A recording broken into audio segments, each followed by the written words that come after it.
Good morning, folks. It's Diamond with the Oppenheimer Ranch Project, magnetic reversal news, sacred geography, and more. Bringing you a grand solar minimum update Wednesday, November 9th, around 4 p.m. Mountain Time 2022. Take a look at the models. Snow ho ho is in the forecast. But the big story, Tropical Storm Nicole is trashing the Bahamas and is forecast to strike Florida at midnight. Keep calm. It's boom time. Now, there are some flooding issues in St. Augustine ahead of Hurricane Nicole. I believe it'll be a hurricane in just about the next few hours. We have the entire coverage of this storm, all the watches and warnings coming up in just a few minutes. But we have slick roads and more snow for Wednesday and Thursday and Friday and Saturday. We'll get to that. Up to 9 inches of snow is possible in parts of western and central Montana today as Snoqualmie Pass smashes early season snowfall record and an Alberta Clipper hits Saskatchewan. Not only that, Vancouver saw its earliest snowfall in 31 years.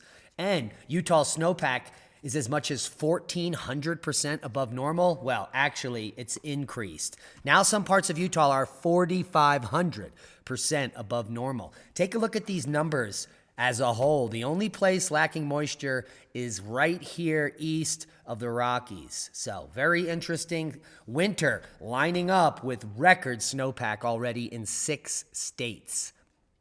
Now on to Tropical Storm Nicole.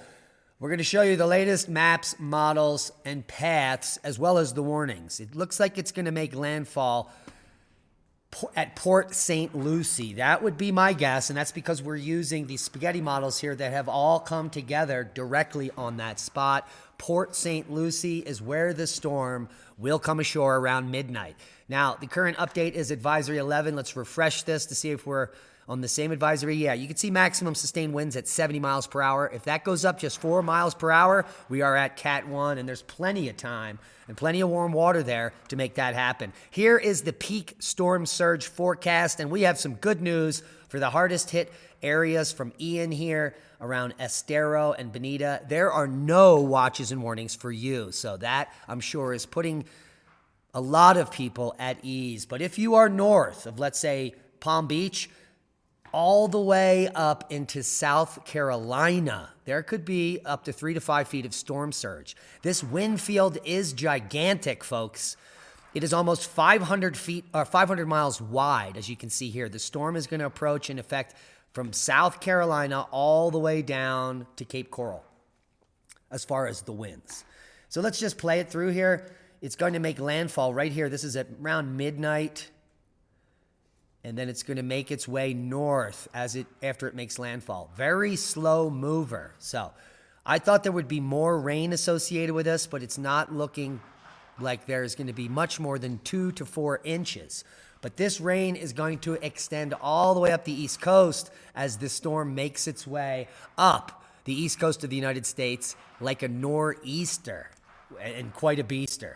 So there are the storm surges. Here is the U.S. rainfall potential. And you can see 2 to 4 inches from Tampa Bay all the way up to Buffalo and Syracuse. This is a huge storm. We could have some areas of 4 to 6 here in the Knoxville area and western North Carolina. So heads up. That is where the most rain will be. And here's the greatest risk for flash flooding in the next 3 days. Again, the highest sustained gust will be around 70 miles per hour when it makes landfall just south of Orlando in, like I said, Port St. Lucie. So that is the entire update we have, and let's check out what the National Weather Service says. Hurricane warnings in effect for the east coast of Florida. Major storm expected in the upper Midwest on Thursday. Hurricane warnings are in effect for a good portion of the east coast of Florida in anticipation of Hurricane Nicole, which is expected to approach within the hurricane warning area Wednesday night and with a dangerous storm surge. So you're looking at from 2 to 5 feet, and mostly north of landfall will be the hardest hit with this surge. So heads up and be prepared. Hurricane conditions with heavy rain and flooding. Meanwhile, a powerful system will impact the upper Midwest on Thursday with snow and blizzard conditions. We warned about this about 5 days ago. There'd be a blizzard up there, and we were not wrong. There is currently over a dozen counties in North and South Dakota with blizzard warnings up now, just like we said. And so let's take a look at the potential for snow from this system. And we'll just walk it through here. This is through Thursday. That's when the heaviest snow is going to begin here.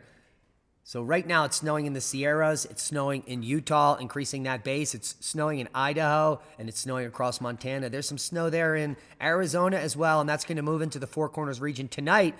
For us, in our area, we might even be in that dry hole. Who knows? But this system, the blizzard, it's going to make its way up through the upper Midwest through Friday, bringing up to 16 inches of snow or more. Right there's the bullseye in North Dakota. It's also going to affect Ontario and Quebec with some deep numbers up to 2 feet there, potentially. And then we have another system moving through next week, followed by another system moving even further south by the end of November. So them's are the models. Now let's get on with a little bit of volcano work.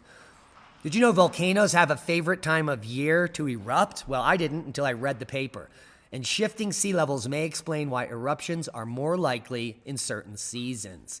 Very interesting fact that there are more volcanic eruptions when the northern hemisphere is in winter.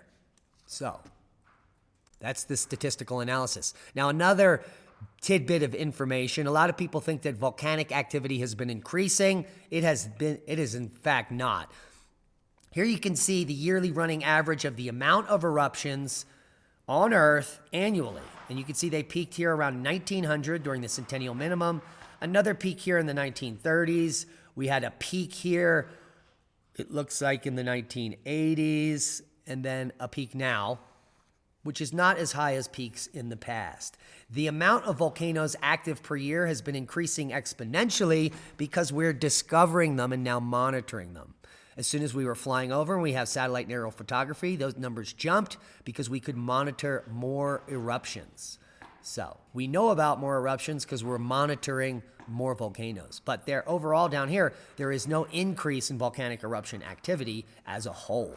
So how do you like them apples? Now, the oldest known sentence written in the first alphabet has been discovered on a head lice comb.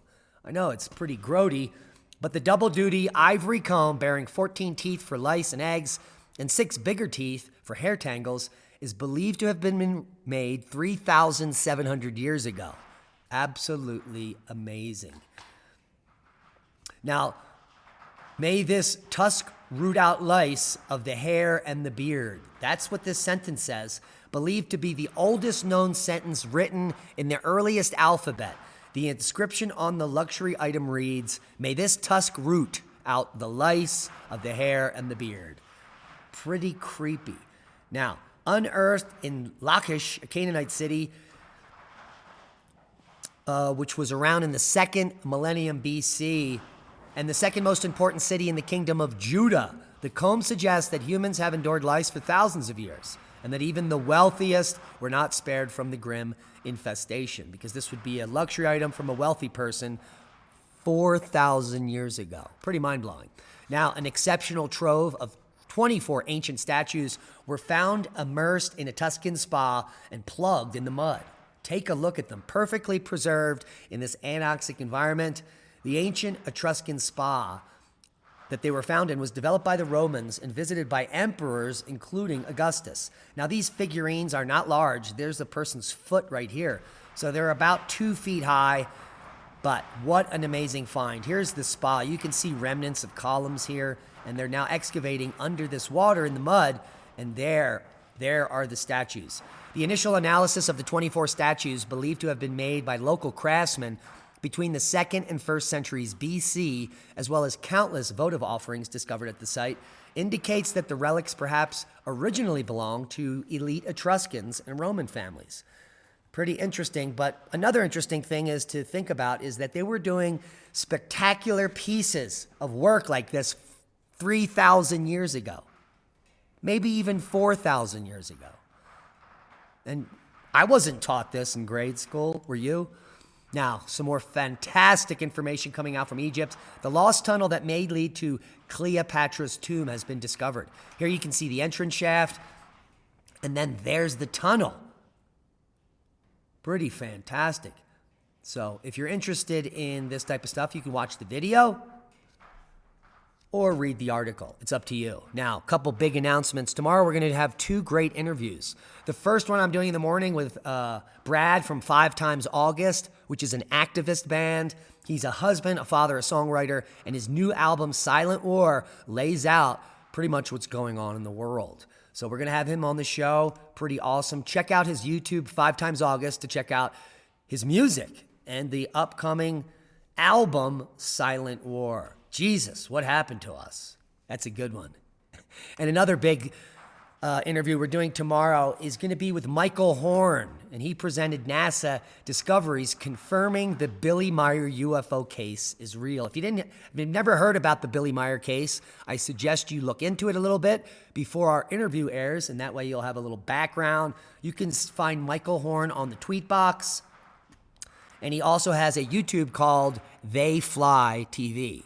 So come look at some of this stuff if you're interested in that type of thing. And here is a picture from decades ago of one of the UFOs. Pretty fantastic. Now we're about to air Karl Monk's The Code. This is a 5-hour expose on hidden sacred geography, geometry, and the Matrix Code.